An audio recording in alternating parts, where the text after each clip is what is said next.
Hi, my name's Kasey. I'm a dietitian from the ACT Nutrition Support Service. Today I'm going to give you a quick overview on the Australian Guide to Healthy Eating. That's this circle over here. The Australian Dietary Guidelines, this book, were revised in 2013 by the Australian Government.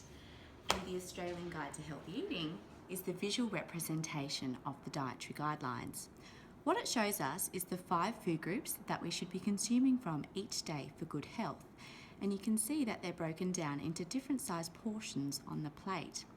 Those portions are reflective of how much that food group should contribute towards our daily food intake. So you can see that the foods that we should be consuming the most of come from the grain or the cereal foods and also vegetables and legumes. Both of these food groups should contribute approximately a third of our total food intake over a day. The next food group is our fruit food group. So you can see that this is separate from vegetables and is represented in a smaller quantity. So fruit should be consumed in moderation comparative to our vegetable intake. Next we have milk, yogurt, cheese and alternatives, also referred to as our dairy and alternatives food group.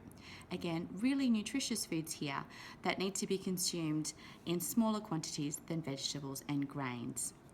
And finally, we have lean meats and alternatives. So the alternatives that we're referring to here are our non-meat alternatives such as eggs, tofu, legumes and nuts. There are some foods that fall outside of the circle because they don't contain essential vitamins and minerals needed for good health. These foods are referred to as our discretionary food choices, and they should be consumed only sometimes and in small amounts. Over here, we have unsaturated fats and oils. Unsaturated fat is very important in the diet, however, it is very energy dense and should be only used in small amounts. Up here, you can see that tap water is reflected as the best drink of choice.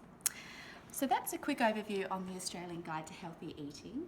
For more information and healthy recipe and video ideas, be sure to check out our website and stay tuned for part 2 of this video next week. Thanks for watching.